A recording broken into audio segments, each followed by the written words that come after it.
Magandang araw po sa inyong lahat. Sa araw po na ito ay isa na namang kwento ng pakikipagsapalaran at kababalaghan ang aking ihahatid sa inyo. Ito ay kwento ng batang si Joey na biglang iniwan ng kanyang lola sa hindi niya malamang dahilan. Subalit sa kanyang panaginip ay nagpakita ang kanyang lola Barang at may ipinakuha sa isang malaking tapayan. Mga gamit na makakatulong sa bata sa takdang panahon. Sa pagkawala ng lola niya, ay isang matandang lalaki ang kumupkup kay Joey. Yun ay walang iba kundi si Lolo Macario. May kakayahang manghula ang matandang lalaki, kaya napag-alamang kinuha ng mga aswang ang Lola Barang ng bata dahil yun sa itim na aklat. Aklat na pinagmumulan ng lakas at kapangyarihan ng mga aswang. Subalit paano maililigtas ni Joey ang kanyang lola sa lungga ng mga aswang? Ano ang mahalagang papel na gagampanan ni Lolo Macario? Makakatulong kaya ang dalawa sa isa't isa? At isang pangyayari na naging problema sa nakaraan ang mabibigyan ng linaw. At kung ano man yun, ay ating aalamin ang sagot sa kabuuan ng kwentong aking ibabahagi. Ngunit bago po ang lahat mga idol, huwag po nating kalimutan mag-subscribe at i-hit ang notification bell sa aking YouTube channel na The Voice Addict at Apong Isaak para sa mas marami pang makapigil hiningang kwentong aswang at katatakutan mula sa mundo ng kababalaghan. Umpisahan na po natin ang kwento. Malakas ang sigaw ni Lola Barang dahil naisturbo ang kanyang pagtulog. Ano bang kailangan mong walang hiya ka? Nasaan ka? At magpakita ka sa akin! Gulat ang matandang babae dahil may kung anong nilalang na naramdaman niyang pumasok sa loob ng kanyang bahay. Wag na wag mo kong tatakutin kung sino ka man dahil hindi ako natatakot sa iyo. Sige, magpakita ka sa akin. Magpakita ka at matitikman mo kung paano akong magalit. Saglit na katahimikan ang namayani. Nawala ang nilikhang ingay ng nilalang na inaaway ni Lola Barang. Dahil sa lakas ng boses ng matandang babae ay nagising na rin ang apo niyang si Joey. Lola Barang? Bakit po yun? Ano po ba nangyayari? Bakit parang may kaaway po kayo? May gustong sumalbahe sa akin, Joey. Akala naman niya ay matatakot ako sa kanya. Bakit po? Ano po ba yung nakita niyo, Lola? Maligno. May malignong ibig manggulo dito sa pamamahay natin. Ano? Talaga po, Lola? Teka, anong klaseng maligno po ba? Tiyanak. Tama. Tiyanak nga. Teka, nakita niyo po ba? Hindi. Pero naramdaman ko siya kanina habang natutulog ako. Gumagapag siya. At ibig pa akong atakihin. Pero Lola, baka naman po, hayop lang po yun. Apo, natitiyak kong tiyanak yon. At ang tiyanak na yon ay ampon ng isang aswang. Ano po? Tiyanak na ampon ng isang aswang? Tama ka, Joey. Ampon nga ng aswang. Pero, bakit po niya kayo aatakihin? Bakit po kayo aatakihin ng tiyanak na yun? Dahil inutusan siya ng kanyang amo. Palibasa, hindi siya makakalapit sa akin. Bakit naman po, Lola? Kinakatakutan po ba kayo ng aswang? Apo, marami ka pang hindi nalalaman. Gusto ko pong malaman, Lola Barang. Sa takdang panahon, Joey. Sa takdang panahon, sasabihin ko sa iyo. Pero ngayon, ang kailangan na lang muna natin ay mag-ingat dahil hindi tayo titigilan ng mga kampo ng kadiliman. Gagawin nila ang lahat para tayo ay guluhin. Pero Lola, bakit nga po ba tayo guguluhin ng kampo ng dilim na sinasabi po ninyo? Saka ko na lamang sasabihin sa iyo. Pero hanggat kasama mo ko, wala ka dapat na ikatakot. Ako ang bahala sa'yo. Sapat na ang binitiwang salita at ipinangako kay Joey ng kanyang lola Barang para kahit papano ay mapanatag ang isipan ng bata. Alam niyang totoo kung magsalita ang kanyang lola, lalo na't maraming beses na niyang napatunayan yon. Ang kanyang lola ang naging tagapagtanggol niya dahil yon ang ipinangako nito sa kanyang inay na namatay sa panganganak ng dahil sa kanya. Nabanggit ng kanyang lola Barang ang tungkol doon, kaya yon ang kanyang pinanghahawakan. Handa siyang protektahan ang kanyang lola Barang sa abot ng makakaya niya. Hanggang buhay ang kanyang lola, may magtatanggol sa kanya sa kahit kanino, kahit pa sa mga masasamang tao o mga nilalang na kampon ng kadiliman. Dahil sa ipinakitang galit ni Lola Barang, ay hindi na nga nagparamdam pa ang nilalang na sinasabi ng matanda. Wala na rin narinig pang anumang ingay sa labas ng kubo.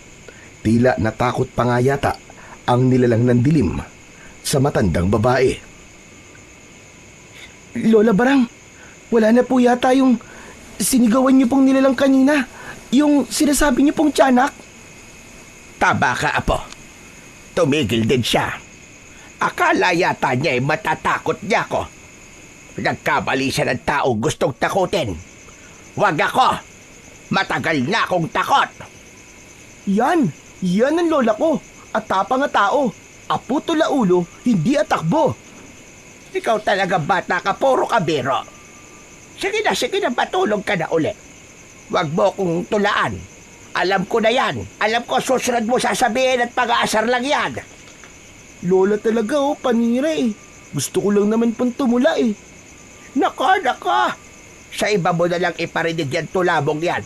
Dahil maraming ulit ko lang narinig yan. Tigil-tigilan mo ako. Sige na nga po. Lola, kapag ginulo po ulit tayo ng malignong sinasabi nyo, yung ampon po ng aswang na tiyanak, gisingin niyo po ako At bakit naman? Gusto ko po makakita eh.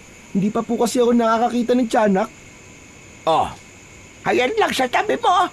Nasa salamin. Tingnan mo dyan. May makikita ka. Po, sa salamin? Ay, Lola naman eh. Bigla niyo naman po akong tinatakot eh. Ano ba tinatakot na sinasabi mo? Sige na, kung gusto mo makakita ng tiyanak, tignan mo dyan sa harap ng salamin. Sige na. Tignan mo na, lumapit ka na.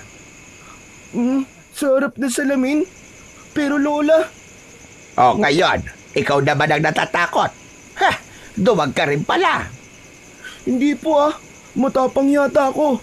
Sige po, lalapit na po ako sa harap ng salamin para makita ko po yung tiyanak na sinasabi nyo. Sige na, para makita mo na yung tiyanak na sinasabi ko. Marahang lumapit sa salamin ang may kalakihang batang si Joey. Nakakunot ang noo. Hinahanap sa salamin ang tiyanak na sinasabi ng kanyang lola Barang. Lola naman eh, nagjo-joke naman po kayo eh. Wala naman po akong nakitang tiyanak sa salamin eh. Ano bang nakita mo? Yung sarili ko po. O yun na nga. Yun itsura mo mismo. Yun ang mukhang tiyanak. Hala, Lola naman eh. Pinagtitripan niyo na naman po ako eh. Sa gwapo kong ito, sasabihin yung mukha kong tiyanak. Hindi Apo, pero lang yon. Ikaw naman kasi, masyado kang mapaniwalain. Grabe si Lola Naisahan niyo po ako ron Akala ko totoo na eh.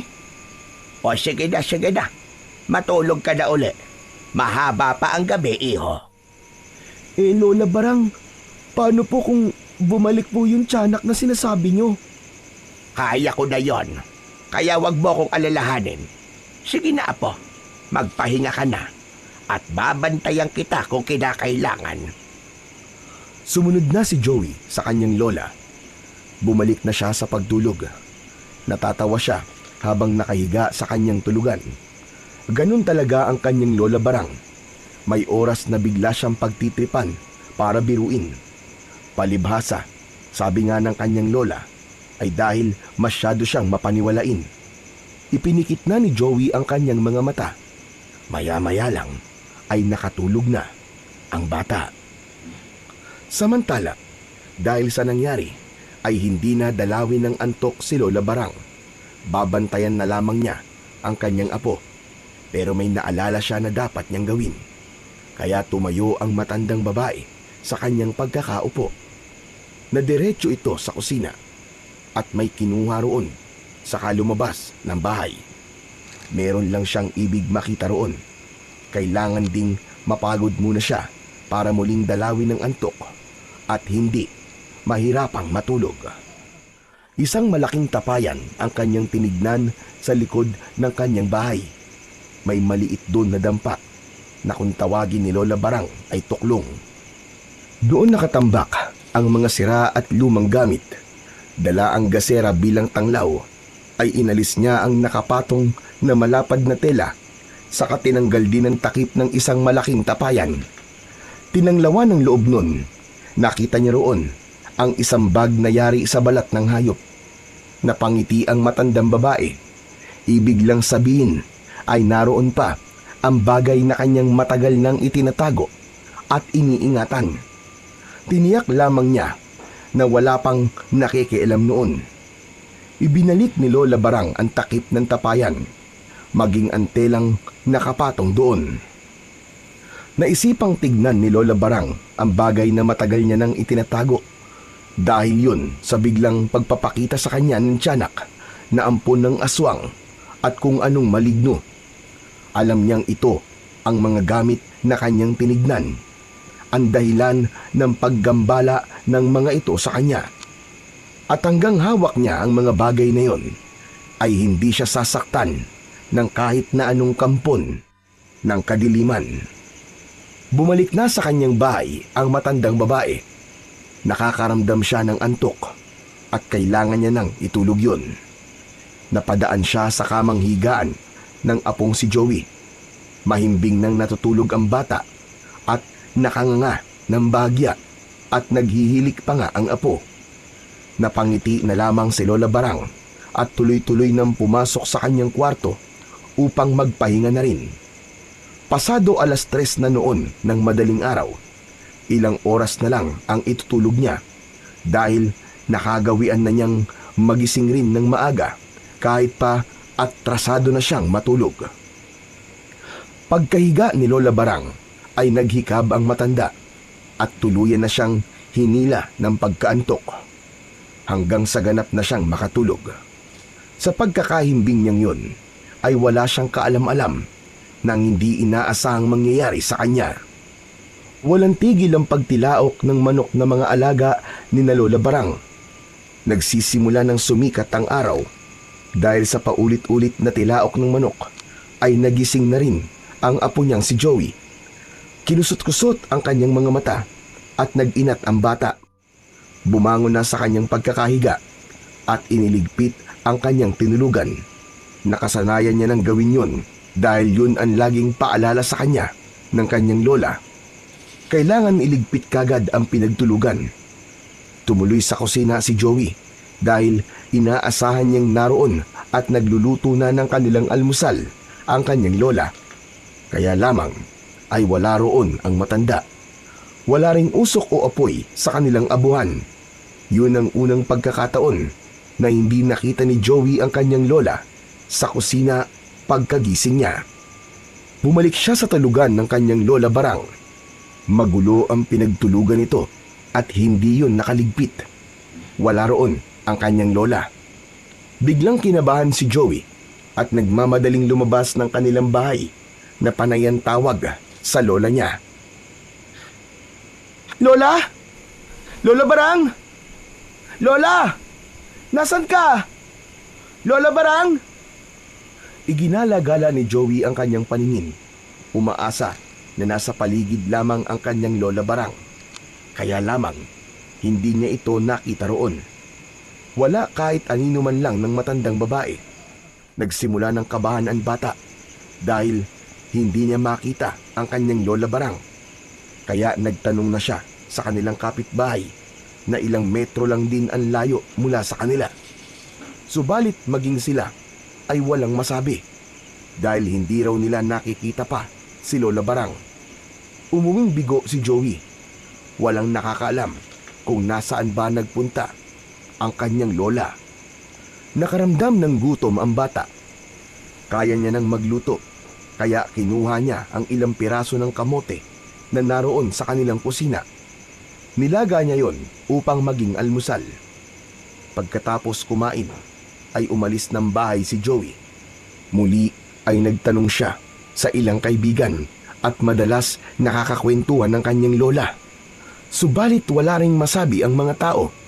Hindi nila alam kung nasaan si Lola Barang. Malungkot na umuwi si Joey. Naupo na yakap ang tuhod sa isang sulok ng bahay at doon ay nagsimulang tumulo ang kanyang luha. Lola Barang, nasan ka na po ba? Bakit niyo po ako iniwan? Saan po ba kayo nagpunta, Lola Barang? Umasa pa rin si Joey na babalik ang kanyang Lola Barang. Kaya naman sa bawat pagtulog niya ay walang ibang hinahanap ang kanyang mga mata. Nasa paggising niya ay naroon na ang kanyang lola. Subalit nanatiling bigo si Joey dahil wala pa rin ang kanyang Lola Barang. Sinikap niyang kumilos na mag-isa. Para may pagkain siya ay nagluluto siya ng mga bungang ugat na naani niya sa mga tanim nila ng kanyang lola. Hanggang nang sumunod na araw ay isang hindi inaasahang panauhin ang dumating. Pamilyar yun kay Joey. Nasaan ang lola mo, bata? Wala po siya dito, Mang Tasyo eh. Si Mang Tasyo ang may-ari ng lupa na kanilang tinitirhan. Matagal na silang pinaalis dahil naibenta na ang lupang kinatitirikan ng kanilang bahay. Hindi niya masabi sa lalaking kaharap na nawawala ang kanyang Lola Barang. May pinuntahan ba ang lola mo? Sabihin mo sa kanya pag uwi niya na may 3 araw na lamang kayo para mamalagi rito. Tapos ay makakaalis na kayo. Po? Aalis po? Oo, nasabi ko na yun sa kanya. Napag-usapan na namin. Sapat na yung ilang buwang palugit na binigay ko para manatili kayo rito.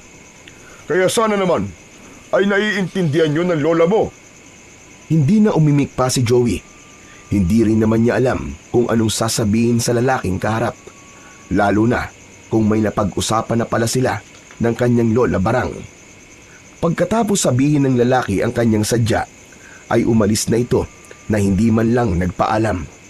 Sumakay ng kanyang motorsiklo at tuluyan ng lumayo. Pinaalis na rin pala kami rito.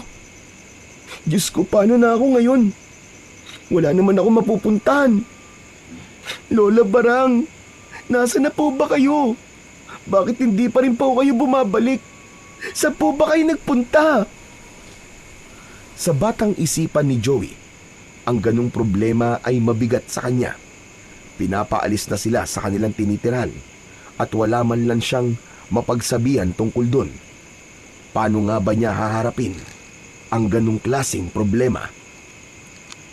Dahil wala nang ibang pagpipilian pa ang bata, kaya inihanda na lamang niya ang ilang mga gamit at isinilid sa isang bag. Aalis na lamang siya doon, lalo na't wala na ring katiyakan kung babalikan pa ba siya ng kanyang lola. Huling gabi na ni Joey sa bahay na yon. Doon na siya lumaki at nagkaisip na ang tanging kasama ay ang kanyang Lola Barang. Sabay kasing namatay sa tama ng kidlat ang kanyang nanay at tatay, ayon sa kwento ng kanyang lola.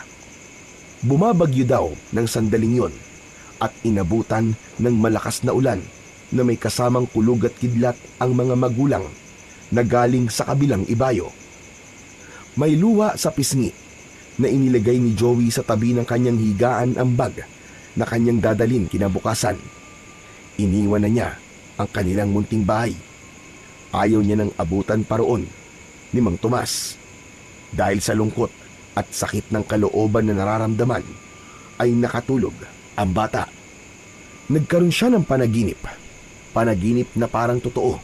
dahil sa panaginip niya ay kasama niya ang kanyang Lola Barang at may sinasabi sa kanya. Lola Barang, akala ko po, hindi na po kayo babalik. Ano ka ba, bata ka? Hindi naman ako umalis eh. Ilang araw ko na po kayong hinahanap eh. Andyan lang ako. Saka saan naman ako pupunta? Pero Lola, ilang araw na po kayong wala. Saan po ba kayo galing? Ano ba sinasabi mo, Apo? Saka ba't naman kita iiwan? Hindi ba may pangako ko sa'yo? At sabi ko, kahit na anong mangyari, hindi kita iiwan. Ay siya nga pala, Apo. Meron kang dapat na malaman. Ano po yun, Lola Barang? Meron akong mahalagang gamit sa ating tuklong. Nasa loob yon ng isang malaking tapayan. Gusto kong ikaw ang mag-ingat sa mga yon. Kapag wala na ako, kunin mo yon dahil makakatulong yun sa'yo, Apo. Sa panaginip na yon, pagkatapos sabihin ni Lola Barang sa kanyang apo ang tungkol sa laman ng malaking tapayan, ay kitang-kita ni Joey na unti-unting naglaho ang matandang babae. Sa tagpong yun ay nagising ang bata. Habol ang hininga at naluluwa. Lola Barang! Lola Barang! Ang lola ko!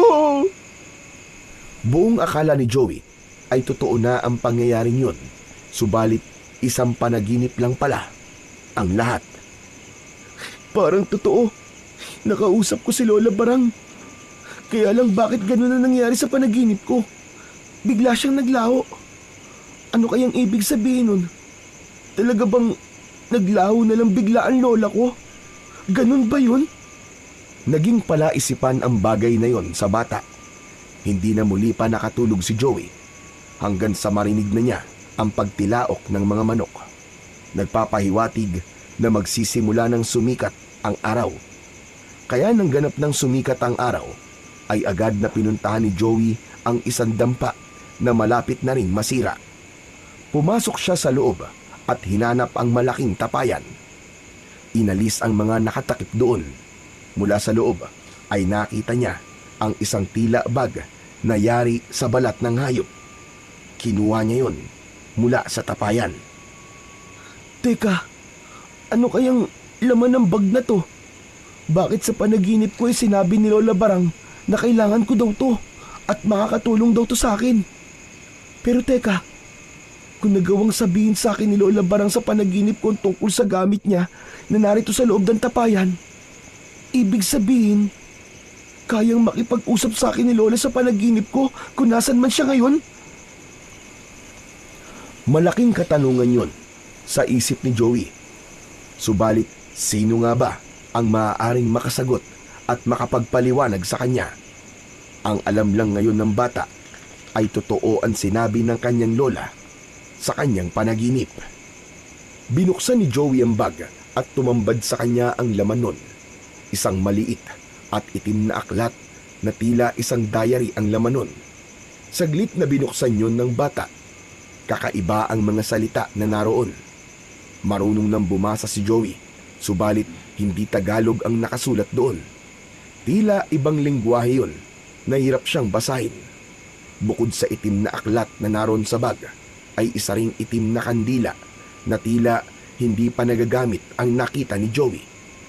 Kasama ng kandila ang isang maliit na supot na yari sa makapal na plastik. Binuksan niya yon at napakunot ng noo si Joey nang makita ang laman ng plastik. Ano ba to? Parang dinurog na bubog ah. Ay teka, hindi to bubog. Asin, malalaking butil ng asin to. Teka, bakit may asin na nakatago ang Lola Barang ko? Para saan ang asin na to? Isang itim na aklat, isang kandilang itim, at asin ang laman ng bag na natagpuan ni Joey sa loob ng tapayan na nabanggit ng kanyang Lola Barang sa panaginip. Ang sabi ni Lola, kailangan ko daw ang mga to. Pero saan ko to gagamitin? Si Lola naman kasi, hindi pa sinabi sa akin kung para saan to eh. idinaan pa niya sa panaginip. Pambihira. Lola Barang, asa na po ba kayo? Magkikita pa ba ulit tayong dalawa? Lumabas na ng dampa si Joey at bumalik na sa loob ng bahay. Dala niya ang lumang bag na yari sa balat ng hayop. Inilagay yun ng bata sa isang bag na kanyang dadalhin sa kanyang pag-alis. Saka isinakbit na ng bata ang bag at pinagmasdan na ang kabuuan ng kanilang bahay na matagal din niyang tinirahan. Yun na ang magiging huling sulyap niya sa lugar na yon dahil kailangan niya nang umalis. Habang iginagala ni Joey ang mata sa kabuuan ng bahay, ay hindi napigilan ng bata ang hindi maluwa. Lalo na't aalis siya sa lugar na yon na hindi kasama ang kanyang lola. Naisip niya, paano kung sa pag-alis niya ay saka naman bumalik ang kanyang lola Barang? Paano pa sila magkikita? Mabigat ang mga paa na humakbang ang bata palabas ng bahay. Kung saan man siya papunta ay hindi niya alam. Lalong walang katiyakan kung paano ba siya mabubuhay ngayon. Pero umaasa ang bata na hindi siya pababayaan ng may kapal. Yun ang isa sa itinuro sa kanya ng kanyang lola Barang. Huwag mawawalan ng pag-asa at pananalig sa dakilang lumikha. Ang kailangan lang ay humingi ng tulong at manalig sa kanya. Binagtas na ni Joey ang daan papalabas ng baryong yon. Basta lalakad ng lalakad lamang siya. Kung saan siya dadalhin ng kanyang mga paa at aabuti ng pagod, ay doon lang siya magpapahinga. Malayo-layo na rin ang narating ni Joey. Nakaramdam na siya ng pagod, uhaw at gutom. Naupo siya sa ilalim ng isang puno ng balete na nakita niya sa dinaanan niya. Mainam kasi ang magpahinga sa punong yun dahil sa makakapal na dahon at may malalaking ugat na pwede niyang upuan at sandalan. Ay grabe! Kanina pa ako naglalakad. Dito na nga muna ako magpapahinga.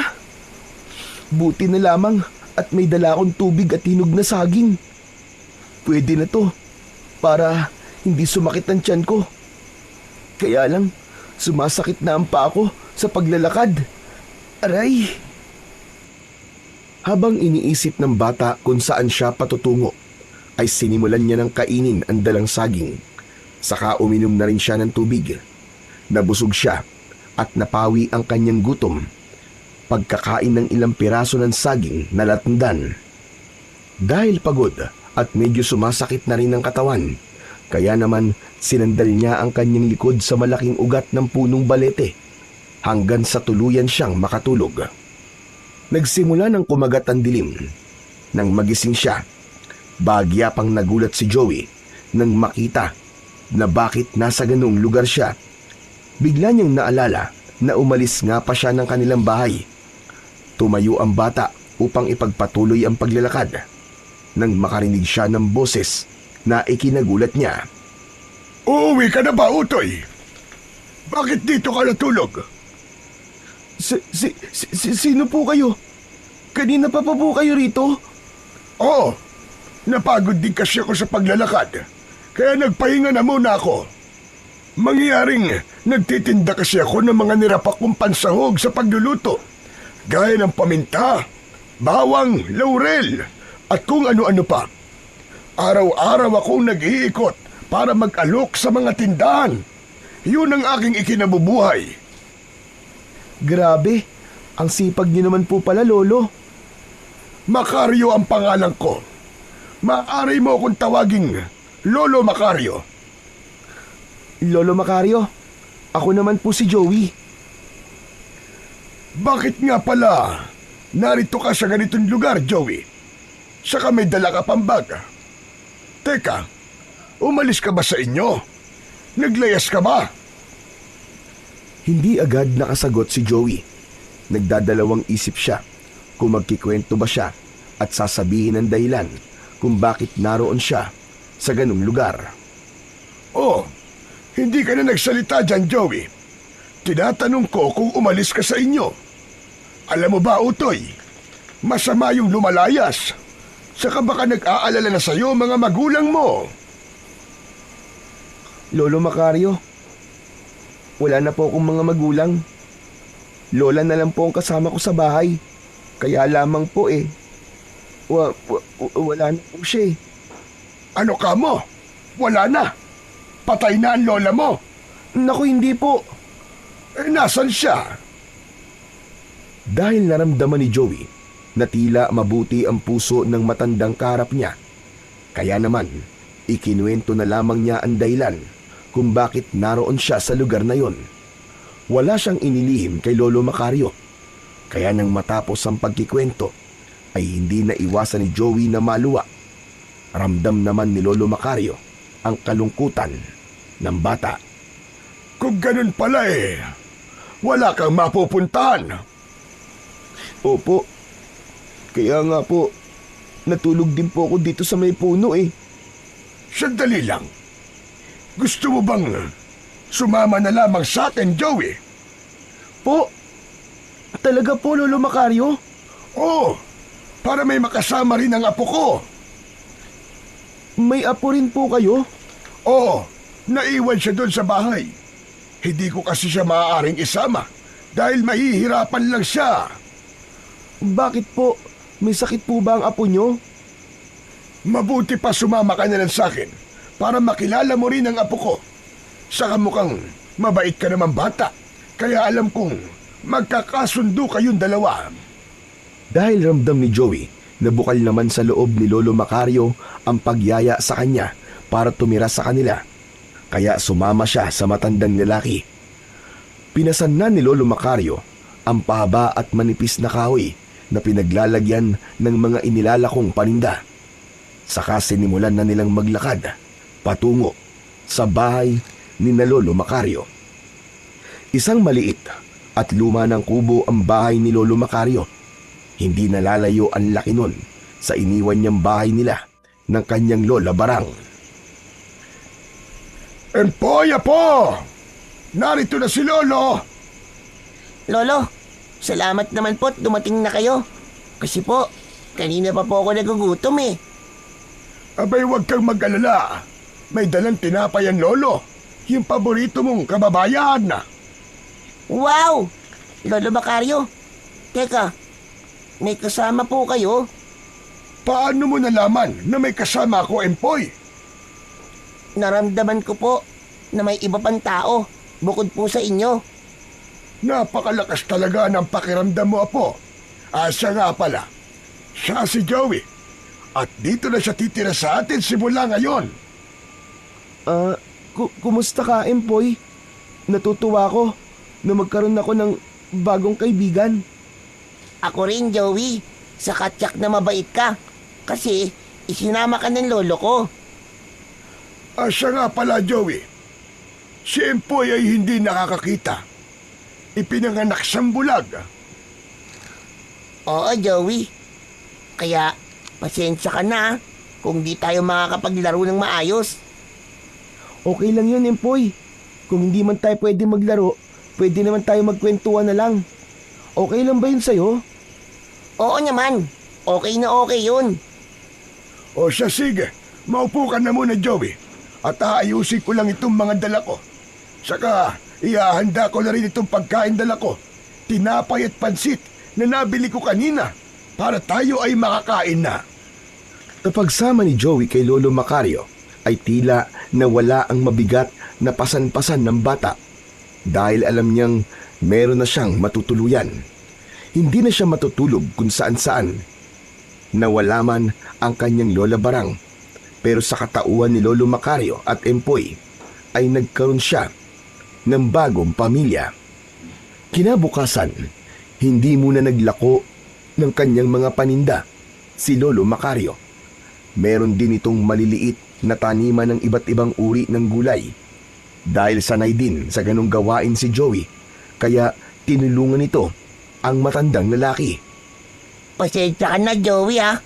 Hindi ko kayo matutulungan ni Lolo sa pag-aayos ng mga tanim niya. Ayos lang yun, Empoy. Kaya naman na namin ni Lolo Macario to eh. Siya nga pala, Joey. Mamaya pagkatapos ng ginagawa natin dito sa taniman ko, tutulungan kita para malaman natin kung saan nagpunta ang lola mo. Po, talaga po Lolo Macario? Pero paano po? Joey, marunong manghula ang Lolo Macario ko. Saka nagtatawas din siya. Kaya maaari niyang malaman kung ano ba talaga ang nangyari sa lola mo. Buti naman. Sana po walang masamang nangyari po sa lola ko. Malalaman natin yan maya-maya lang. Dahil sa sinabing yun ni Lolo Macario kay Joey, ay nagkaroon ng kakaibang sigla ang bata. Kaya tila nagkaroon siya ng inspirasyon habang tumutulong kay Lolo Macario sa paglilinis ng kanyang taniman. Kaya ng hapong yun, gaya ng ipinangako ni Lolo Macario, ay sinimulan niya na ang ritual para malaman kung ano nga ba talaga ang nangyari kay Lola Barang. Dahil may ilang gamit ang kanyang lola na nasa bag, ay yun ang ibinigay ng bata sa matandang lalaki. Isang alam pa yun na sinadya niyang isama sa kanyang dinalang gamit. Subalit ang tungkol sa bag na nakuha niya sa loob ng tapayan ay hindi niya ipinakita kay Lolo Macario.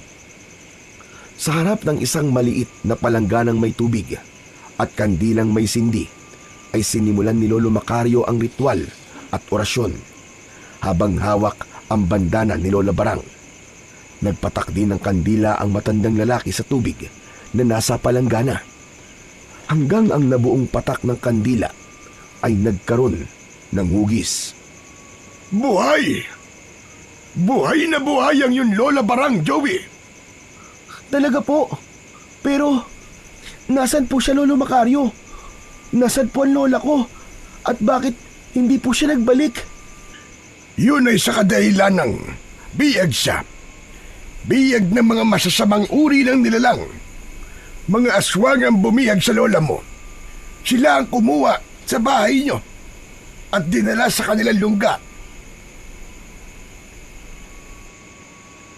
Ang sasama naman po nila. Bakit nila kinuha ang lola ko? Anong kailangan nila?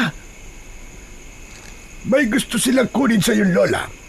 Kaya lamang hindi nila yun basta makuha. Kaya ang lola mo ang kanilang dinala sa kanilang lungga. Kawawa naman po ang lola ko. Huwag ka mag-alala, Joey. Dahil hindi nila pwedeng saktan ang lola mo.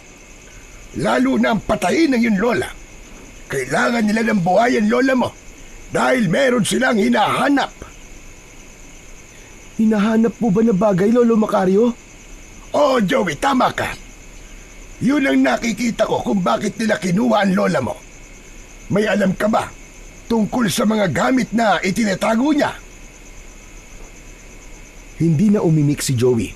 Biglang naisip ng bata kung ano ang mga bagay na yon. Kaya lamang, hindi pa siya sigurado kung dapat ba niyang sabihin rin yun kay Lolo Macario. Samantalang noon lang sila nagkakilala. Isa pa, baka hindi makabuti sa kanyang lola kung sasabihin niya. Kung biyag po ng mga aswang ang lola ko, paano po natin siya matutulungan? Yan ang isang bagay na dapat nating pagplanuhan. At hindi yun magiging madali, Joey. Isa pa, hindi rin natin alam kung saan ba naglulungga ang mga aswang na kumuha sa iyong lola. Mula nang malaman ni Joey ang tungkol sa sinapit ng kanyang lola, ay hindi na mapalagay ang bata. Nagpapasalamat siya na buhay pa ang kanyang Lola Barang. Yun nga lang, hindi niya alam kung paano ito matutulungan. Joey, okay ka lang ba? Oo naman, Empoy. Parang hindi. Kasi nga, halos hindi ka nagsasalita. Parang ayaw mo akong kakwentuhan eh. Eh kasi, Empoy, may iniisip ako eh. Ang lola mo ba? Oo, sabi kasi ni Lolo Macario, buhay pa ang lola ko. Eh di ba dapat nga ay masaya ka? Dahil buhay pa ang lola mo? Masaya naman ako, Empoy eh. Yun nga lang, nakakalungkot. Hindi ko kasi alam kung paano siya matutulungan. Kung paano ko siya makukuha at may liligtas sa mga aswang na dumukot sa kanya. Sana lang nakakakita ko para maaari kitang tulungan. Pwede nating hanapin kung nasan siya. Kaya lang, bulag ako eh. Sana nga kahit minsan makakita ko. Yun nga lang, paano mangyayari yun? Siguro magic na lang o kaya himala para makakita pa ako. Sana nga, Empoy, may maitulong din ako sa'yo. Ay siya nga pala, Joey. Malay mo, baka may maitulong sa'yo ang Lolo Macario ko. Kasi bukod sa panggagamot at panguhula, may iba pang kayang gawin si Lolo Macario. Hindi pa nga lang niya nasasabi sa iyo. Talaga, Empoy? Oo, baka naghihintay lang siya ng tamang pagkakataon. Tapos, sa kanya sasabihin sa'yo. Sana nga, Empoy. Kaya huwag ka nang malungkot. Mabuti pa matulog na muna tayo. Kasi, kanina pa natutulog si Lolo. Sa kagabing-gabi na nararamdaman ko na yung malamig na simoy ng hangin. Kaya, magpahinga na rin tayo. Inalalayan ni Joey si Empoy para magtungo na sa kanilang tutulugan. Magkasama ang dalawang bata sa isang maliit na kwarto at magkatabi sa pagtulog. Patuloy na sa paglalim ang gabi. Tahimik na ang bahay ni na Lolo Macario. Mahimbing nang natutulog ang dito'y nakatira. Samantala, mula sa kadiliman ay may mga aninong papalapit sa bahay. Ang ilan ay maraan sa paglalakad. Ang iba naman ay gumagapang. Mga aswang sila na may mahalagang pakay sa bahay ni Lolo Macario. Ang paglapit na yon ng mga aswang ay naramdaman ng matandang lalaki na natutulog. Kaya nagising si Lolo Macario dahil sa kakaibang pakiramdam. Hindi maaari ito. May aswang. May kampo ng dilim na nasa paligid ng bahay ko. Agad na bumangon sa pagkakahiga ang matandang lalaki. Mula sa ilalim ng kanyang kamang higaan ay may hinagilap doon. Isang buntot pagi ang kinuha niya at lumabas ng kubo. Ang kakapal ng mukha niyong mga aswang kayo! Ano bang kailangan niyo sa akin? Kung gusto niyo kaming biktimahin, nagkakamali kayo ng bahay na nilapitan. Hindi ako papayag sa anumang balak ninyo! Mga damotres kayo!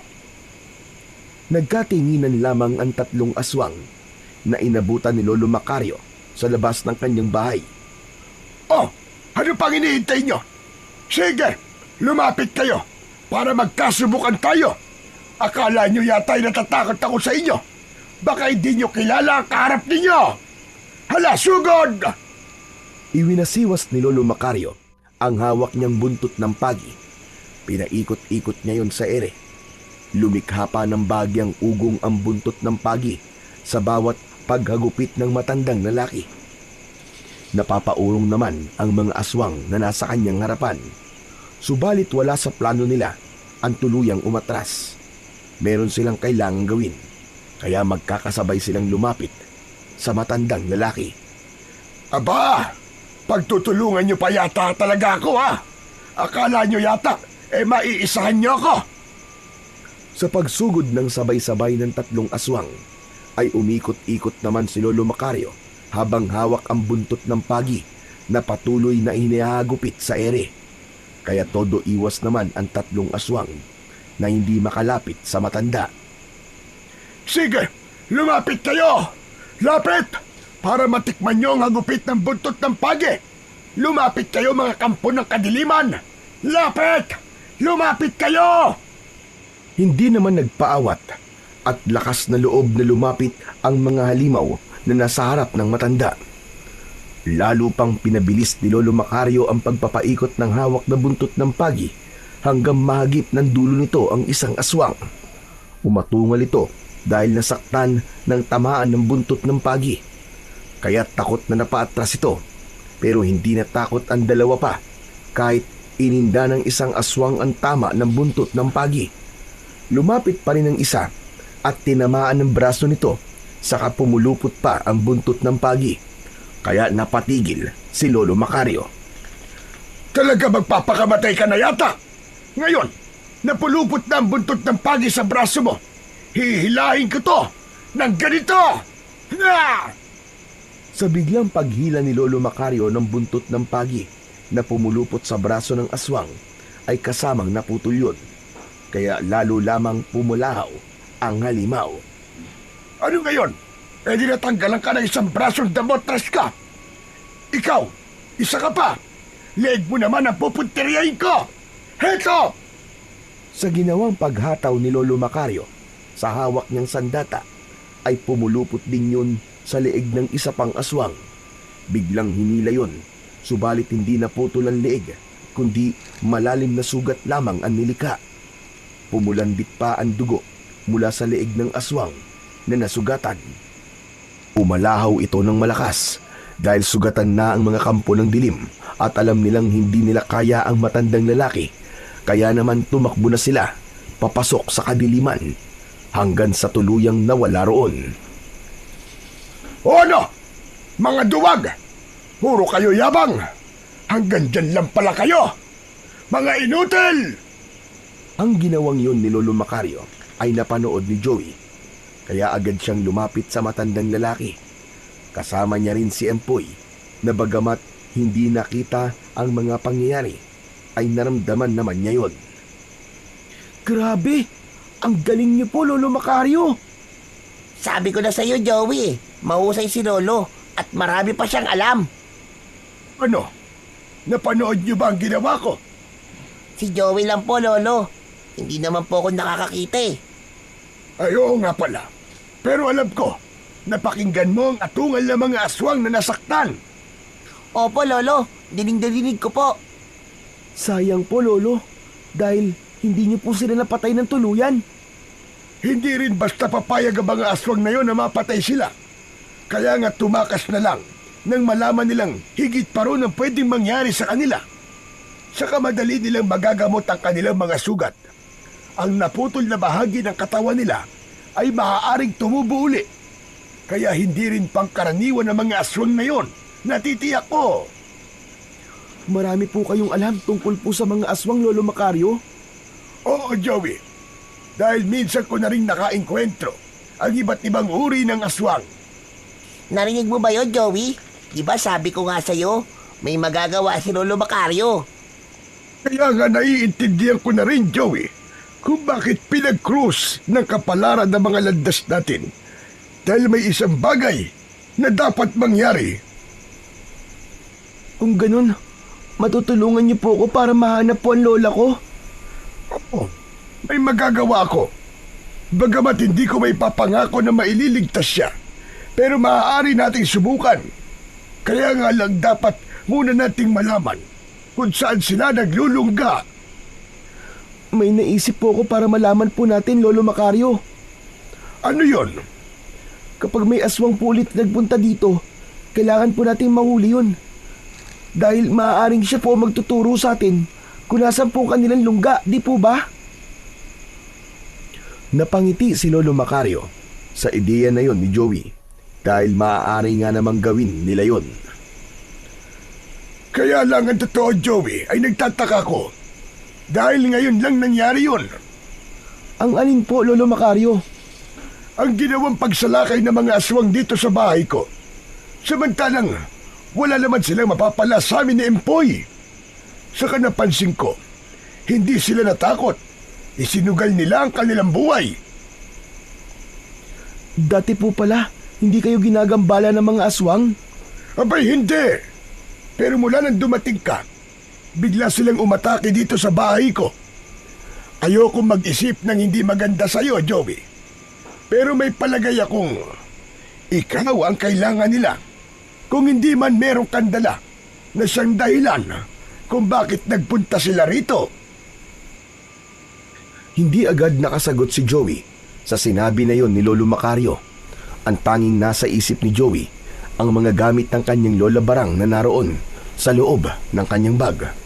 Kaya dapat nang magdesisyon ng bata kung kailangan na ba niyang sabihin kay Lolo Macario ang tungkol sa kanyang dala. Dahil nasabi sa kanya ni Lolo Macario na maaari siyang tulungan ito para hanapin ng kanyang lola barang at iligtas sa kamay ng mga aswang. Nakapagdesisyon na ang bata na sasabihin na niya sa matandang lalaki ang tungkol sa bagay na dala niya. Kaya naman kinabukasan, pagkatapos nilang makakain ng tanghalian at habang nagpapahinga, ay kinuha ng bata ang bag at ipinakita yon kay Lolo Macario. Oh, bakit? Anong meron sa bag na yan, Joey? Gusto ko pong ipakita sa inyo to, Lolo Macario. Isa-isang inilabas ni Joey ang laman ng bag na yari sa balat ng hayop. Natulala si Lolo Macario nang makita ang laman nun. Hindi siya makapaniwala sa kanyang mga nakita. Kaya natiyak ng matandang lalaki na yun nga ang dahilan ng ginawang pag-atake sa kanila ng mga aswang. Isang itim na aklat, isang itim na kandila, at isang dakot na asin. Ito po ang dahilan kung bakit pinuntahan tayo ng aswang. Tama ka, Joey. Iyan nga ang dahilan. Pero Lolo, bakit po? Ano po ba mga yan? Mahalaga po ba yan sa mga aswang? Ang itim na aklat na ito ay siyang kabuuan ng lihim ng lakas at kapangyarihan ng mga aswang. Ang kandilang itim naman ay siyang magagamit para harapin ang mga kampon ng dilim. At ang kakaibang asin na ito ay siyang pangontra sa aswang. Hindi ka maahawakan o kayang saktan ng aswang kapag taglay mo ang asin. Teka po Lolo, ibig sabihin, gusto mo makuha ng aswang ang lahat ng yan? Hindi naman na po. Ang tanging ibig makuha ng mga aswang ay ang itim na aklat na siyang pinagmumulan ng kanilang lakas at kapangyarihan. Dahil ang bawat orasyon na mababasa riyan ay kailangan nila upang manatili ang kanilang kakaibang kapangyarihan. Ang ipinagtataka ko nga lang, paanong napunta sa iyo yan, Joey? Galing po ito sa mga gamit ng Lola Barangko. Kanya po ito eh. Baka minana pa po niya ito sa kanyang mga ninuno. Kung gano'n ay tama. Tama nga ang aking hinala. Hinalang ano po, Lolo Macario? Kung bakit dinukot ng mga aswang ang lola mo. Dahil po ba sa itim na aklat? Oo, ibig nilang kunin yan sa kanya. Subalit, hindi yun itinuturo ng lola mo. Hindi rin nila magagawang patayin ang lola mo dahil wala pa sa kanila ang aklat. Naku po, kung ganun pala Lolo, hindi tayo titigilan ng mga aswang. Tsak nababalik sila dito. Lalo na't nararamdaman nilang nandito sa atin yung itim na aklat nila. Ganun na nga, Empoy. Dapat pala tayo mag-ingat palagi, Lolo Macario. At wag na wag mong ilalayo sa katawan mo mga yan, Joey. Dahil yan din ang magliligtas sa'yo. Lalo na ang kandila at asin. Nang mapag-isa si Joey, ay naisip ng bata ang mga sinabi ng kanyang Lola Barang sa kanyang panaginip tungkol sa laman ng bag. Napakahalaga nga raw nito at makakatulong sa kanya. Kaya lang, ito rin pala ang magiging dahilan kung bakit nawawala ngayon ang kanyang lola. Binihag siya ng mga aswang dahil nais makuha ang mga bagay na yon. Kaya nararapat lamang na matulungan siya ni Lolo Macario sa malaking problema na kanyang kinakaharap. Subalit ano nga bang kalagayan ni Lola Barang sa lungga ng mga aswang? Silipin natin ang kanyang sitwasyon. Aray ko! At sakit ng ulo ko! Gising ka na pala, Barang. Masarap ba ang iyong naging pagtulog? Sino ka? At nasaan ako? Andito ka lang naman sa aming teritoryo, sa lungga ng mga aswang bangkilan. Kami ang makabagong henerasyon ng mga aswang. At ako, si Serafio. Ako ang bagong leader. Sa akin ipinasa ang pamumuno. Kayo ang dumukot sa akin at nagdala dito sa inyong lungga. Tama ka. Dahil may kailangan kami sa'yo. Ang itim na aklat ba? Oo. Dahil ikaw ang nakapulot nun nang mawala yun at hindi mo na ibinalik sa nagmamayari. Serapio, matagal nang wala sa akin yon. Hindi ko alam kung saan ko inilagay. Huwag mo na akong linlangin pa, Barang. Hawak mo pa yun. Kaya dapat mong ibalik sa amin dahil kailangan namin yun. At kung hindi mo yun ibibigay, mananatili kang biyag sa lugar na ito. Sabi ko naman sa'yo, wala na sa akin yon. Kaya huwag kang mapilit. Hindi ako naniniwala sa'yo. Kaya sabihin mo sa akin kung nasan yun para matapos na pagtitiis mo rito. Dahil tiyak, hinahanap ka na ng apo mo. Hindi ka ba nasasabik na makita siya? Anong ginawa niyo sa apo ko? Nasaan siya? Huwag kang mag-alala. Hindi namin siya pinapakialaman dahil ikaw lamang ang kailangan namin. Pero Barang, oras na patuloy kang magmatigas, ay idadamay na namin ang apo mo. Hindi niyo gagawin yon. Huwag niyong idadamay ang apo ko. Kaya nga makipagtulungan ka sa amin para walang maging problema. Nagkakaintindihan ba tayo? Iniwan na ni Serapio si Lola Barang. Nakakadena ang kanyang mga binti at may mabigat na bilog na bakal sa dulo ng kadena. Kaya hindi makakaalis ang matandang babae. Hangal ka, Serapio. Hindi mo basta makukuha ang itim na aklat. Dahil kapag nakuha mo yon at nasa kamay mo na, alam ko ang gagawin mo. Posibleng patayin mo rin ako. Pati ang apo ko. Pero hanggat wala yun sa iyong mga kamay, mananatili kami ligtas ng apo ko si Joey. Kaya lamang, paano kaya ako makakaalis dito? Ang apo ko, ano na kaya ang kalagayan niya ngayong wala ako?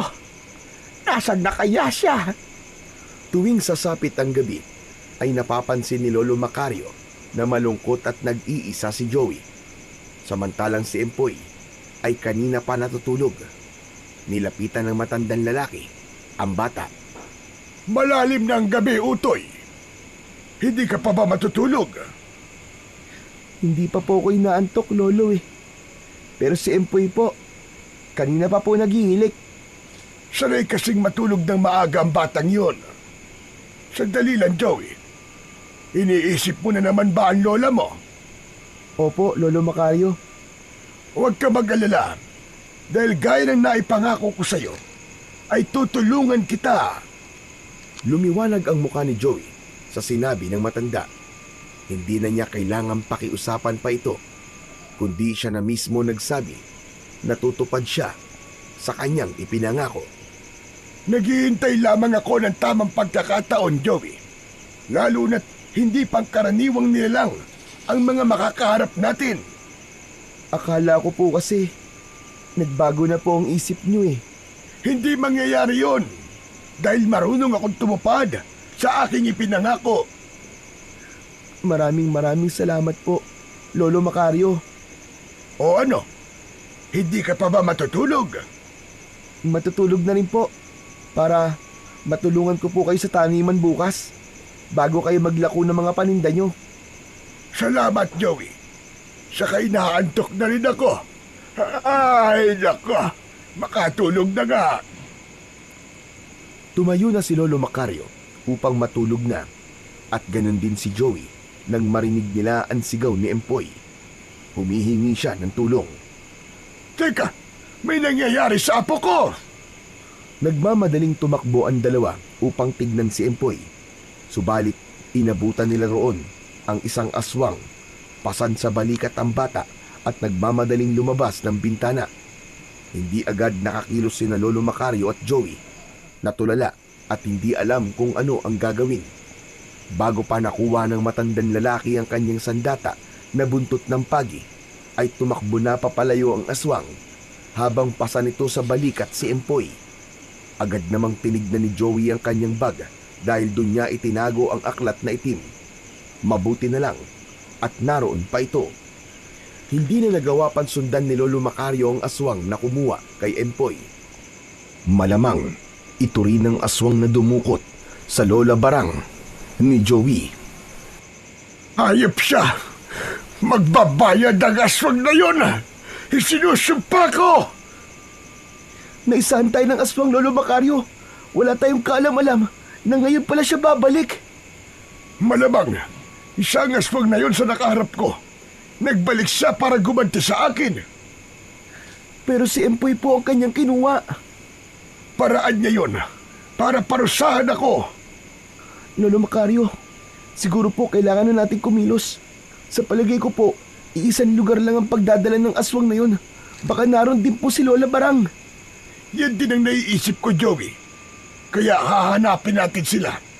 Pupunta tayo sa kuta ng mga aswang para iligtas si Empoy at ang iyong lola. Kaya naganda sina Lolo Macario at Joey. Hindi sila dapat mag-aksaya ng panahon, ngunit palaisipan sa kanila kung paano makakarating sa lungga ng mga aswang. Nang gabing yun ay nag-abang ang dalawa sa aswang na maliligaw at aatake sa kanila. Hindi naman sila nabigo sa paghihintay dahil isang panggabing ibon na pinaniniwalaan ni Lolo Macario na alaga ng aswang ang dumating sa bahay ng matandang lalaki. Nakikita mo ba ang itim na ibon na yon na parang uwak? Kailangan mahuli natin yon, Joey. Bakit po, Lolo Macario? Ang hayop na yon ang magdadala sa atin sa lungga ng mga aswang. Kaya hawak ang buntot ng pagi ay marahang lumapit si Lolo Macario sa itim na ibon. Kailangan hindi nito maramdaman ang kanyang paglapit. Itinaas ng matanda ang hawak na buntot pagi at hinagupit ang ibon. Tinamaan ito at nangisay. Lolo Macario, tinamaan niyo po! Kaya lang, mukhang napatay niyo po yata. Hindi siya maaaring mamatay, Joey. Kailangan natin siya ng buhay.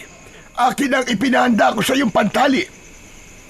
Agad na ibinigay ni Joey sa matandang lalaki ang pantali at tinalian sa paa ang itim na ibon. Kaya lamang, hindi pa rin ito gumagalaw. Naku, nalintikan na. Napatay niyo yata, Lolo Macario. Ang itim na aklat, kunin mo. Madali ka. Mula sa dalambag ni Joey ay inilabas nito ang itim na aklat. Ano pong gagawin niyo sa itim na aklat, Lolo Macario? Makapangyarihan ito dahil nagmumula sa aklat na to ang kanilang buhay at lakas. Kaya nga mahalaga ito sa mga aswang at ibig nilang makuha. Kampo ng aswang ang ibon, kaya may bisa ito sa kanya. Binuksan ni Lolo Macario ang aklat. Mahirap basahin ng mga letra at katagang nakasulat sa bawat pahina nito. Ngunit nang mabuksan na ang aklat, ay may itim na usok na lumabas mula sa gitna ng aklat at pumasok yun sa itim na ibon. Parang walang nangyari, biglang dumilat ang mata ng ibon at tumayo ito. Nagtangkang lumipad, kaya nga lang, hindi nito nagawa dahil naitali na ito ni Lolo Macario. Ha? Ang astig mo, Lolo Macario! Bigla po nabuhay ang ibon! Sabi ko na nga sa iyo pambihira at kakaiba ang kapangyarihang meron ng itim na aklat na ito. Kaya malaki ang laban natin sa mga aswang na kumuha kay Empoy at sa lola mo. Ano pong gagawin natin dito sa itim na ibon, Lolo? Paliliparin natin ang itim na ibon habang may tali siya sa kanyang paa. Saka isasabit ko rin sa kanyang leeg ang maliit na medalyong ito. Medalyon? Para saan po yan? Panlaban sa mga aswang. Bagamat hindi ito ganung kalakas, pero habang nasa leeg ito ng ibon, ay hindi siya lalayo sa atin. Makokontrol ng medalyon ng paglipad niya, kaya magagawa natin sundan pabalik sa lugar na kanyang pinanggalingan. Sa lungga po ng mga aswang? Tama ka, Joey. Siya ang magdadala sa atin doon. Naghanda na ang dalawa para gawin ang kanilang plano. Pinagdala rin ni Lolo Macario si Joey ng posporo. Kailangan nila yun na pansindi sa kandilang itim na itinatago ni Joey. Dahil ang asin at kandila, maging ang itim na aklat, ay magagamit nila. Kaya nagsimula na maglakbay sina Lolo Macario at Joey. Madilim noon, kaya binabagtas nila ang kadiliman. Tanging liwanag lang mula sa buwan ang kanilang tanglaw. Pinakawalan na rin ni Lolo Macario ang itim na ibon na kanilang susundan. Hindi kaya iligaw tayo ng itim na ibon, Lolo Macario? Hindi niya yun magagawa. Dahil mararamdaman ng medalyon kapag ibang lugar ang pupuntahan ng ibon. Unti-unting hihigpit ang tali sa leeg ng ibon. Kaya para hindi yun umigpit at masaktan siya, tamang daan ang kanyang pupuntahan. Nagpatuloy lang sa paglalakad ang dalawa habang ang itim na ibon ay namamalagi naman sa paglipad. May pagkakataon na humihinto rin ito na tila napapagod kaya napipilitan ding huminto sina Lolo Macario at Joey. Samantala, magkasama na sa lugar ng mga aswang sina Lola Barang at Empoy. Walang tigil ang pag-iyak ng bata. Nakaramdam ng awa si Lola Barang dahil naaalala niya ang kanyang apong si Joey sa batang si Empoy. Tama na, iho. Huwag ka nang umiyak. Tsaka kahit maubos pa ang luha mo, hindi maaawa sa iyo ang mga aswang. Ang sasama po ng aswang na yan. Tinangay niya po ako. Hindi na sila naawa sa bulag po na kagaya ko. Aba, hindi ka pala nakakakita. Opo, Lola. Hindi ko nga po alam kung bakit ako tinangay ng mga aswang na yun eh. Kung anong gagawin nila sa akin. Baka dahil galit po sila sa lolo ko. Dahil sa ginawa sa kanila tapos ako ang gusto nilang gantihan. Maaaring ganun na nga. Aba, teka, ano nga pala ang pangalan mo? Empoy po. Tsak na nag-aalala na po sa akin ng lolo ko at ang kaibigan ko si Joey. Ano ka mo? Joey? Joey ang pangalan ng kaibigan mo? Opo. Bago lang po kami magkaibigan. Kasi po tinulungan po siya ng lolo ko. At sa bahay po namin siya pinatira kasi po nawawala po kasi ang lola barang niya eh.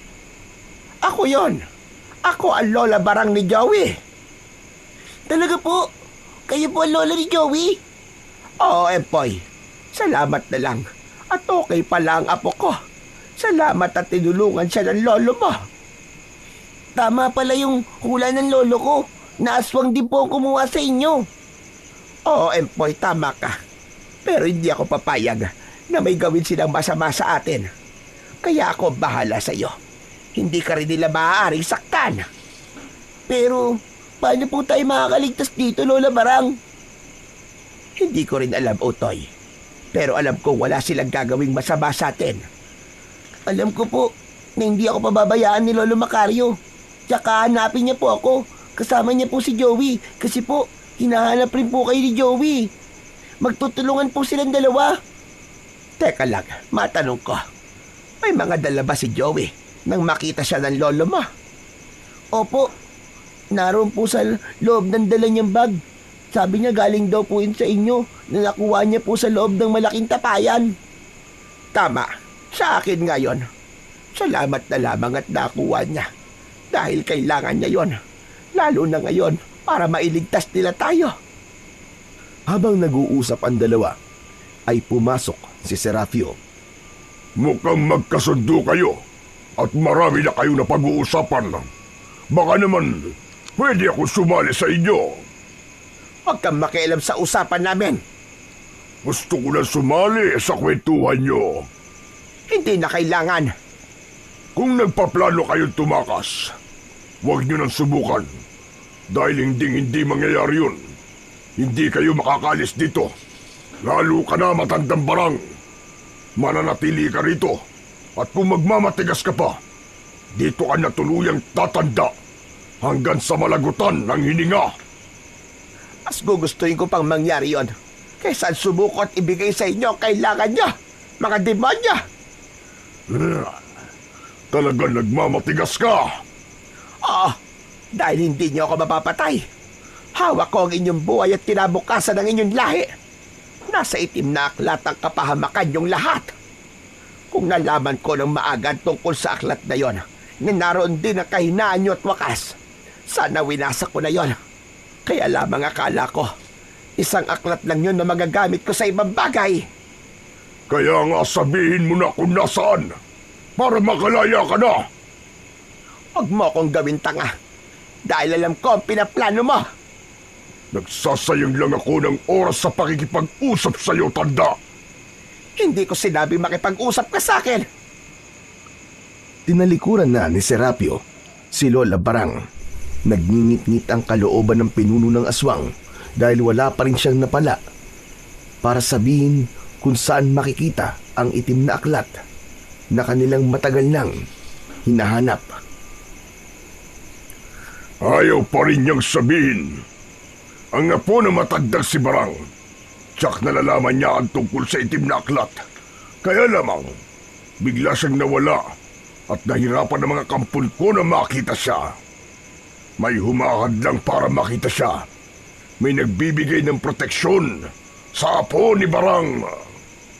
Pagkatapos ng mahaba-habang paglalakbay, ay narating na ni Lolo Macario at ng ibong itim ang lungga ng mga aswang.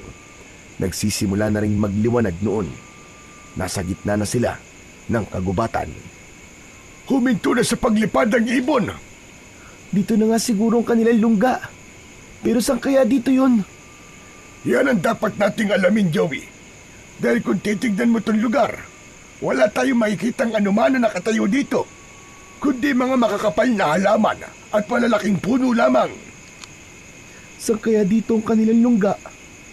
Siguro kailangan kong alisin muna ang medalyon sa leeg ng ibon. Bakit po, Lolo Macario?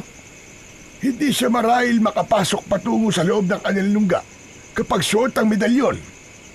Hinawakan ni Lolo Macario ang itim na ibon at inalis sa leeg ang maliit na medalyon. Pagkatanggal ng matandang lalaki sa kwintas na nasa leeg ng itim na ibon, ay bigla itong lumipad ng mataas na tila nakaramdam ng kalayaan. Nagpaikot-ikot sa ere na tila ba nasisiyahan, saka biglang sumisid paibaba patungo sa gitna ng mga makakapal at madamong lugar sa gubat. Tila nagdive doon ng ibon at bigla na lang naglaw nang makapasok sa masukal na lugar. Hala! Nawala po, Lolo Macario! Nasaan na po yung ibon? Sa gitna ng masukal na mga damo at sa pagitan ng matataas na puno, tsak, doon ang kanilang lungga. Papasok po tayo doon? Oo, pero kailangan muna nating magmatyag. Nagtago sina Joey at Lolo Macario. Hindi sila dapat magmadali at magpadalos-dalos. Kailangan maging sigurado sila sa kanilang mga kilos. Nakita nila na may mga taong lumalabas sa gitna ng masukal na lugar. Mga tila tao, subalit nakakatakot ang mga anyo nito. Sila na yata ang mga aswang na naglulungka dito, Lolo Macario. Tama ka, Joey. Dahil hindi nila maitatago ang nakakatakot nilang anyo. Akala ko po ba, mga tao din po ang mga aswang na yun. Andito sila sa kanilang teritoryo, kaya hindi nila kailangan magpanggap o magkunwari. Maaari nilang ipakita ang kanilang tunay na anyo. Ang papangit po nila. Pero sana, wala silang masamang ginawa kina Lola at Empoy. Abay, dapat lang. Lolo Macario, tignan niyo po yung isang aswang na yun, oh. Palinga-linga po siya sa paligid. Nakikiramdam yan. Siguro naaamoy niya tayo. Ano pong gagawin natin? Baka makita niya po tayo. Hayaan mo siya. Mainam nga na makita niya tayo. Tsak namang patay siya. Oras na lumapit siya dito sa kinaroroonan natin. Ang tapang niyo naman po talaga, Lolo. Hindi tayo dapat magpakita ng takot at kahit kainaan man lang sa mga nilalang na yan. Dahil kapag nakita nila yon, lalo lamang sila magkakaroon ng lakas ng loob para tukutin at atakihin tayo. Lolo, mukhang naaamoy niya nga po tayo. Huwag ka mag-alala. Akong bahala. Pero humanda ka. Patuloy sa paglapit ang isang aswang na tila naaamoy sila. Sige lang. Lapit. Lumapit ka. Lapit pa. Patuloy na iginagala ng aswang ang paningin na tila ba may hinahanap. Kaya nang makakuha ng tiyempo si Lolo Macario na hawak ang magkabilaan dulo ng kanyang buntot ng pagi, ay kinawit niya yon sa leeg ng aswang, saka hinila ito.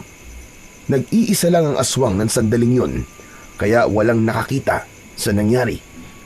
Ipinulupot ni Lolo Macario ang buntot ng pagi sa leeg ng aswang hanggang sa tuluyan itong masakal at malagutan ng hininga.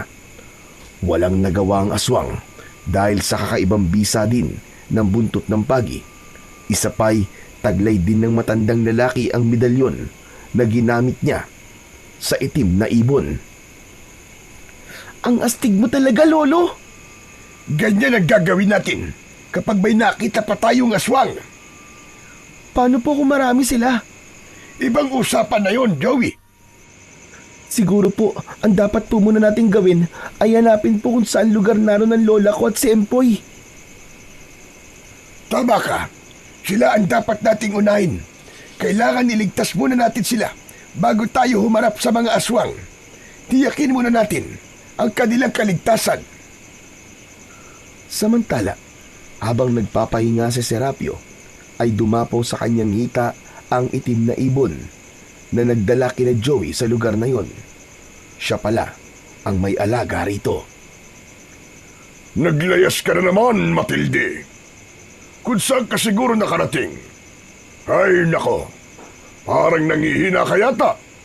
Kailangan makakain ka ng sariwang karne para ikay lumakas. Tumayo ang pinuno ng aswang upang bigyan ng pagkain ang alagang ibon nito na si Matilde. Nang makita nito ang tali sa paa ng hayop. Teka, ano ito? Bakit may tali ka, Matilde? May humuli ba sa'yo? Nagpatuloy lang sa pagtuka ng pagkain ng sariwang karne ang ibon. Napapakunot naman ang noo ni Serapio habang pinagmamasdan ang kanyang alaga. Iba ang kanyang kutob at may nararamdaman siyang kakaiba. Kaya iniwan ni Serapio ang alaga. Kailangan niyang kausapin ng kanyang mga alagad at kauri dahil yun sa kakaiba niyang pakiramdam. Ang pagkabalisa at ingay ng likha ng mga usap-usapan sa loob ng lungga ng mga aswang ay hindi naging lingid kina Lola Barang at Empoy. Nagkakagulo na sila. Natataranta na ang mga aswang. Lola Barang, hindi kaya alam na ni na Lolo Macario itong kinaroroonan natin? Ewan ko, Empoy. Pero posibleng ganun nga. Dahil nababahala na sila. Gusto ko kayong tulungan para makatakas dito, para matanggal ko sana ang kadena sa inyong paa. Pero puro dilim lang ang nakikita ko, Lola eh. Naiintindihan kita, Empoy. Pero salamat pa rin dahil alam kong inaalala mo ang kalagayan ko. Sana makita na po tayo nila Lolo para makaalis na po tayo rito. Sa lugar na pinagkukublihan ng dalawa, ay kitang-kita nila ang paglabas ng mga aswang. Tila nagsisimula na silang kumalat sa lugar para hanapin sina Lolo Macario at Joey. Alam na nila na may ibang nilalang na narito sa kanilang lungga. Hinahanap na po nila tayo. Hindi nila tayo dapat makita, Joey. Pero madali nila tayo makikita dito sa pinagtataguan natin, Lolo Macario. Saglit na natahimik ang matandang lalaki. Nag-iisip kung ano ang kailangan nilang gawin. Hanggang sa may naalala ito, kaya biglang umaliwalas ang muka. Joey, may paraan para hindi tayo makita ng mga aswang. Paano po, Lolo Macario? Hiningi ni Macario sa bata ang itim na kandilang nasa loob ng bag ni Joey, pati na rin ang posporo na dala nila. Wala nang tanong-tanong pa si Joey at agad niyang ibinigay sa matandang lalaki ang itim na kandila at posporo. Para saan po ba yan, Lolo? Maliwanag naman po pero bakit kailangan niyo po ng kandila? Hindi ko rin sigurado, Joey, pero susubukan ko. Nagkiskis ng palito ng posporo si Lolo Macario at saka sinindihan nito ang kandilang itim na hawak ni Joey. Nang magningas ang mitya ng kandila, ay may napansin si Lolo Macario kay Joey. Nagkaroon nga ng bisa. Bakit po, Lolo Macario? Titig na titig po kayo sa akin Tama nga ako. Unti-unti kang naglalaho, Joey. Hala, oo nga po, Lolo Macario. Nawawala po ako! Ibig lang sabihin, talagang may kakaibang kapangyarihan ang itim na kandila. Naglalaho ang sino mang may hawak nito habang may sindi. Buti naisip niyo po yun. Pero kung ako lang po naglalaho at hindi makikita ng mga aswang, paano po kayo? Humawak ang matandang lalaki sa braso ni Joey. Pagkahawak nito sa braso ng bata, ay unti-unti na rin naglaho si Lolo Macario. Lolo Macario, pati po kayo naglalaho na rin. Oo, Joey.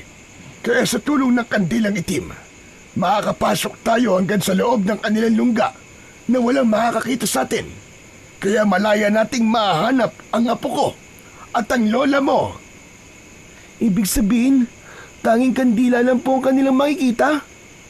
Maging ang kandila ay hindi rin nila makikita, Joey. Pero, paano po kung biglang mamatay po ang sindi ng kandila? Yun ang dapat natin pag-ingatan, na huwag mamamatay ang sindi ng kandila, kundi mabibisto talaga tayo. Ito pong asin, saan kaya ito magagamit, Lolo Macario? Tsak takot dyan ang mga aswang. Kaya mamaya, malalaman natin kung ano pa ba ang magagawa ng asin na yan. Dahil sa natuklasan ni na Lolo Macario at Joey, ay hindi na sila nag-aksaya pa ng oras. Kumilos na ang dalawa habang nakasindi ang kandila.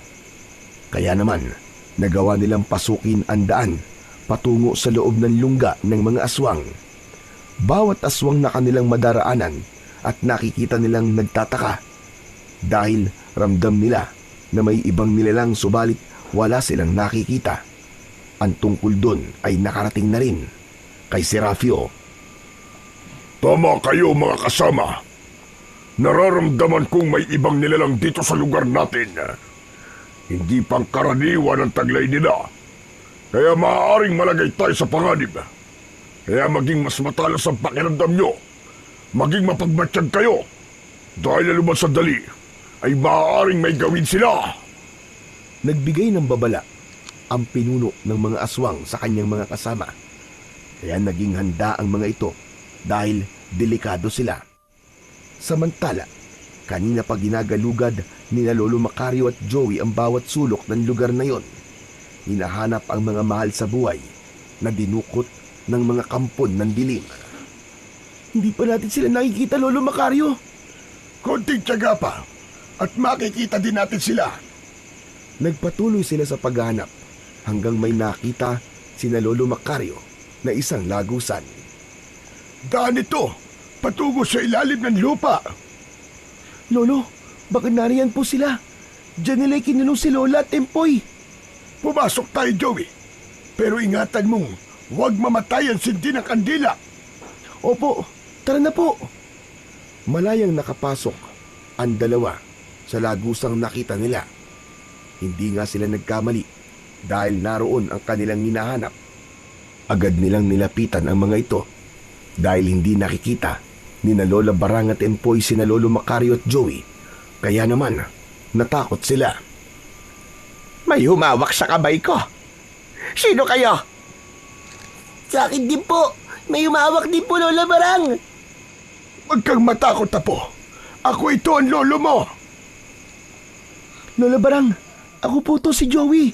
Huwag po kayo matakot. Joey, apo. Ikaw nga ba? Bakit hindi ko kayo makita? Ano nangyari sa inyo? Ang kandilang itim po, Lola.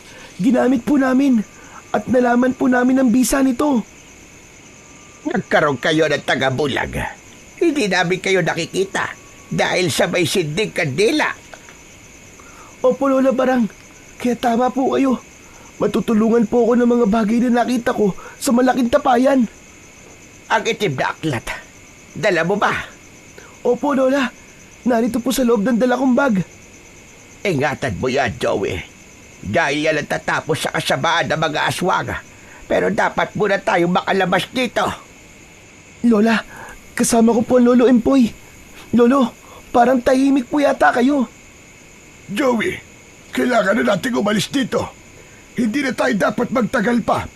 Empoy, apo, humawak ka sa akin. Opo, Lolo. Kayo rin po, Lola Barang. Humawak po kayo sa akin. Kailangan nakahawak po kayo para kayo man po ay madamay sa pagkakaroon po ng tagabulag. Mabilis ang kilos ng apat upang makalabas na sila sa lagusan yun. Subalit nang papalabas na sila ay may nangyaring hindi inaasahan. Ano po yun? Gumagalaw ang lupa. Lumilindol! Kailangan makaalis na tayo rito. Baka magkaroon ng pagguho at matabunan tayo ng lupa. Malilibig tayo dito ng buhay. Halika, bilisan nyo! Sana lang huminto din kagad ang paggalaw ng lupa!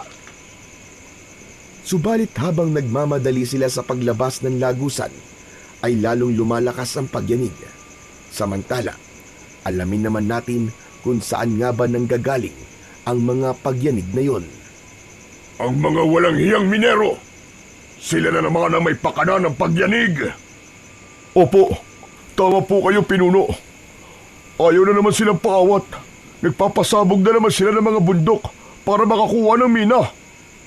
Dahil sa kanila, maging ang mga kuta nating mga aswang ay nasisira. Nawawalan tayo ng pagtataguan. Pinuno, kung salakayin kaya natin sila. Hindi na. Magsasayang lamang tayo ng panahon. Titigil din ang mga yan. Basta wag na wag na silang aabot dito sa ating lungga. Kundi ay may paglalagyan talaga sila. Pinuno, huminto na po ang pagyanig. Sabi ko naman sa'yo, titigil din ang mga walang yan. Huwag niyo nang isipin ang tungkol sa mga minero na yon. Ang kailangan niyong gawin ay hanapin ang nilalang na posibleng narito lang sa ating lungga. Dahil hanggang ngayon ay nararamdaman ko pa rin narito sila. Kanina pa po nag-aanap ang mga kasama natin. Sikapin niyong makita sila. Alamin niyo kung sino ang nilalang na yun na naging pangahas para pasukin ang ating lungga. Dahil huminto na ang pagyanig, kaya napayapa na rin ang kalooban ni na Lolo Macario. Ganap na silang nakalabas ng lagusan. Ngayon naman ay ang paglabas sa lungga ng mga aswang ang kailangan nilang malagpasan.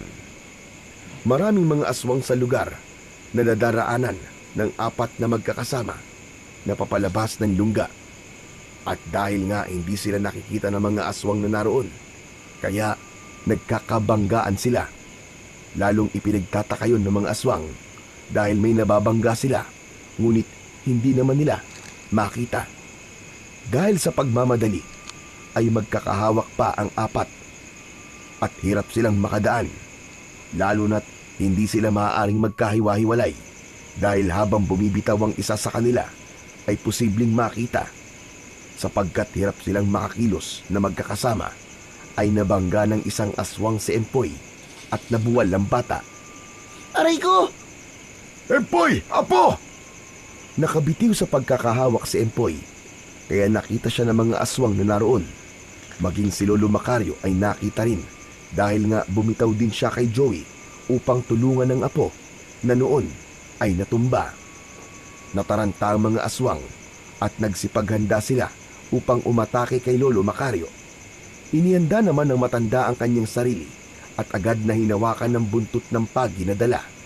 Nagmamadali namang hinagilap ni Lola Barang si Empoy at hinawakan sa braso, kaya bigla ring umepekto dito ang tagabulag, kaya biglang nawala sa paningin ng mga aswang. Joey, sige na, umalis na kayo.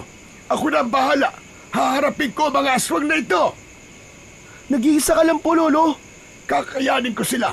Taglay ko ang buntot ng pagi at medalyon. Matutulungan ako nito. Sige na. Pero baka po mas malakas sila. Sumunod ka na lang sa utos ko, Joey. Umalis na kayo. Isama mo na si Empoy at ang lola mo. Iligtas nyo na ang sarili nyo. Sige na. Walang nagawa si Joey kundi ang sumunod sa utos ng matandang lalaki. Pero bago tuluyang lumabas ng lugar na yon sina Joey, ay agad na inabot ng bata kay Lolo Macario ang supot na may lamang kakaibang asin. Lolo, gamitin niyo po to. Kailangan niyo po itong asin. Saka palang umalis sina Joey kasama ang kanyang Lola Barang at Empoy. Dahil naiwan si Lolo Macario, kaya wala siyang gagawin kundi iligtas ang sarili sa pag-atake ng mga aswang na naroon. Sige, lumapit kayo. At iisa-isahin ko kayo, mga halimaw kayo. Halos sabay-sabay na sumugod sa matandang lalaki ang mga aswang. Ngunit hindi nawalan ng loob at pag-asa ang matandang lalaki. Iwinasiwas at pinaikot-ikot niya sa ere ang hawak na buntot pagi. Umaatungal at umiigik ang bawat aswang na tamaan at mahagip ng armas ni Lolo Macario. Kaya nasusugatan ang mga ito. Pero nang masugatan ang mga aswang ay lalong naging agresibo. Lumaban ng sabayan si Lolo Macario sa mga aswang. Hirap siya dahil marami ang mga ito. Pero hindi siya dapat magpadaig. Mas binilisan pa ni Lolo Macario ang kanyang kilos. Hagupit sa kaliwa, hagupit sa kanan ang kanyang ginagawa. Nang makita niya na muling nasugatan ng mga aswang na umatake sa kanya, ay nagmamadali siyang binuksan ang maliit na supot na may lamang asin. Dumampot siya at saka isinaboy sa mga aswang. Pumuputok ang bawat butil ng asin na dumidikit sa katawan ng aswang. Nagiiwan yun ng mas malalang sugat na agad kumakalat sa katawan at unti-unting naaagnas ang bawat tamaan. Kaya naman, lalo lang pumalaw at nagwala ang mga aswang dahil doble ang sakit na kanilang nararamdaman. Kung ang ibang mga aswang na kanyang nasugatan ay umurong, may ibang pumapalit at umaatake sa kanya.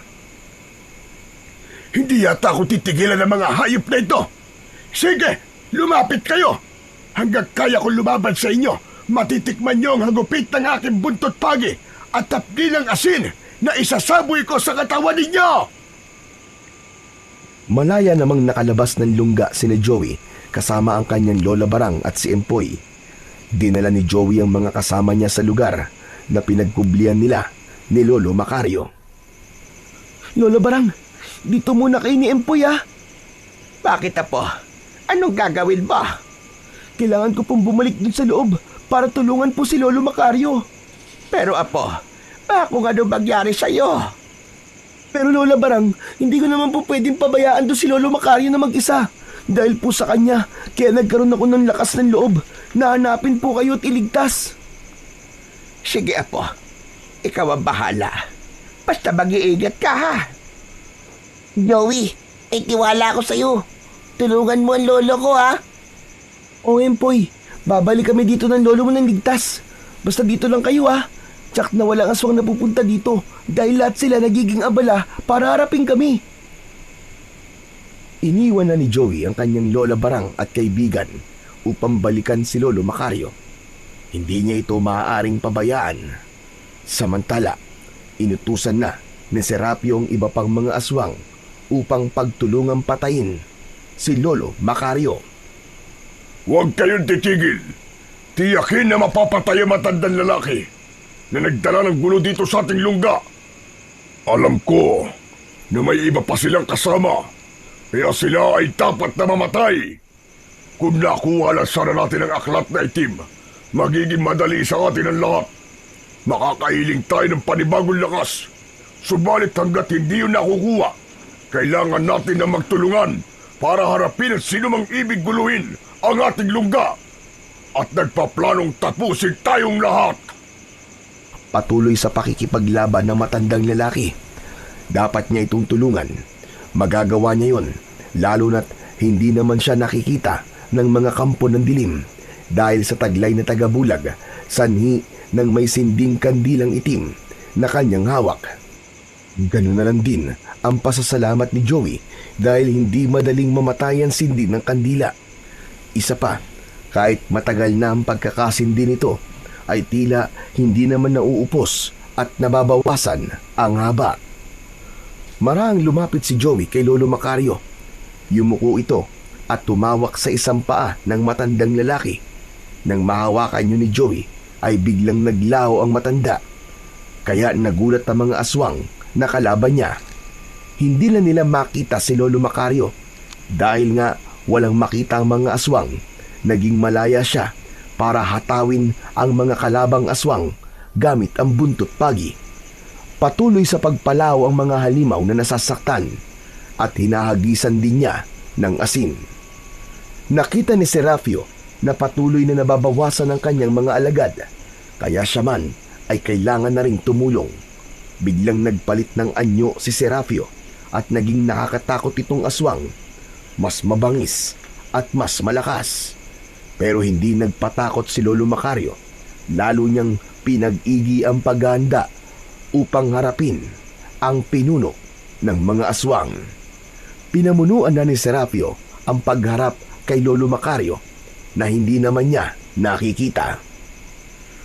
Walang hiya ka! Kung sino ka man at nasaan ka, magpakita ka sa akin! Huwag kang magtago! Huwag kang duwag! Hangal! Bakit naman ako magpapakita sa'yo? Gumawa ka ng paraan para makita ko! Andito ka lang pala sa paligid. Naririnig kita. Mababaliw ka sa paghahanap sa amin, pero hindi mo kami makikita! Naaamoy ko. May kasama kang bata. Mga walang hiya kayo. Nasaan kayo? Magpakita kayo! Patuloy sa pagnawa si Serapio na nasa anyo na nakakatakot na aswang. Sinamantala yun ni Lolo Macario upang hatawin ito sa muka gamit ang buntot ng pagi. Nag-iwan yun ng malalim na hiwa sa muka ng aswang. Hayop ka! Nasugatan ang mukha ko! Kulang pa yan! Dapat sa kagaya mo, nililipol na para hindi na kayo makapaggasikpa ng lagim! Gagawin namin ang gusto namin dahil kailangan magbayad ng mga tao. Malaki ang atraso nyo sa mga kagaya naming aswang. Maraming mga kauri namin ang inyong napatay. Gumaganti lamang kami. Kayo ang nagpasimula ng gulo, kaya wala kayong karapatang gumanti! Nagkakamali ka. Dati kaming namumuhay ng tahimik. Pero dahil sa pakikialam ninyo, nagulo kami. Ang aming mga lungga, inyo ring winasak. Nawalan kami ng tirahan. Kaya dapat lang kayong magbayad. Hindi pa rin tama ang ginagawa nyo, lalo na't marami na kayo na perwisyo. Idinamay nyo na ang lahat ng tao na wala namang kasalanan sa inyo. Hindi nakikita ni Serapio ang kanyang kaaway, kaya sa bawat boses na kanyang maririnig ay umaatake ito. Kaya lang nagiging bigo ang aswang.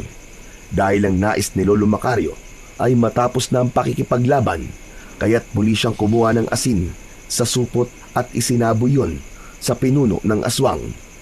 Sapul sa muka si Serapio. Nagwawala siya habang pumuputok ang bawat butil ng asin na dumikit sa katawan at muka.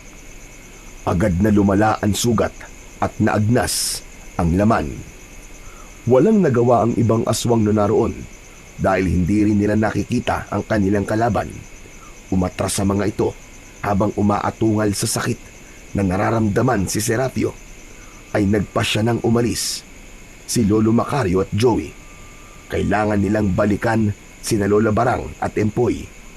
Nagmamadaling lumabas na ng lungga